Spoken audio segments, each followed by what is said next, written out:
Our third reading is taken from Evangelii Gaudium, The Joy of the Gospel by Pope Francis. The preparation of the homily. Spiritual reading, Article 152. There is one particular way of listening to what the Lord wishes to tell us in His Word and of letting ourselves be transformed by the Spirit. It is what we call Lectio Divina. It consists of reading God's Word in a moment of prayer and allowing it to enlighten and renew us. This prayerful reading of the Bible is not something separate from the study undertaken by the preacher to ascertain the central message of the text. On the contrary, it should begin with that study and then go on to discern how that same message speaks to his own life. The spiritual reading of a text must start with its literal sense. Otherwise, we can easily make the text say what we think is convenient, useful for confirming us in our previous decisions, suited to our own patterns of thought.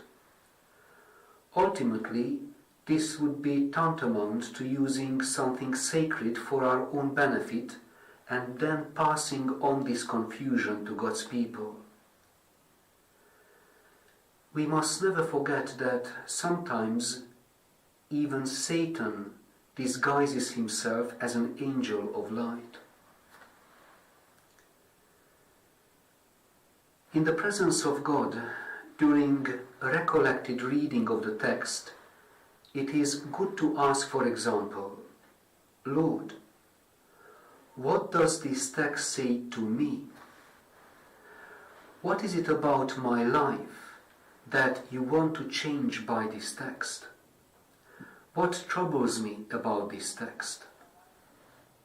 Why am I not interested in this? Or perhaps, what do I find pleasant in this text? What is it about this word that moves me? What attracts me? Why does it attract me? When we make an effort to listen to the Lord, temptations usually arise. One of them is simply to feel troubled and burdened and to turn away.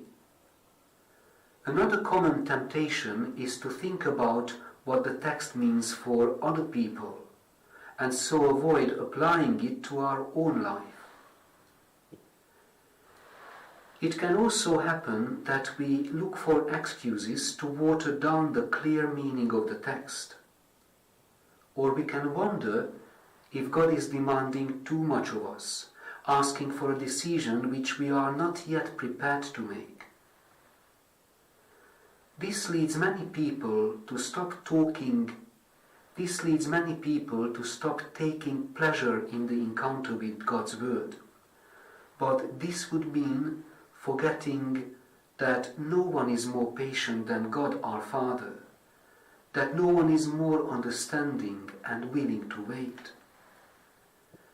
He always invites us to take a step forward, but does not demand a full response if we are not yet ready. He simply asks that we sincerely look at our life and present ourselves honestly before Him, and that we be willing to continue to grow, asking from Him what we ourselves cannot as yet achieve. Here ends our third reading. Nej, music.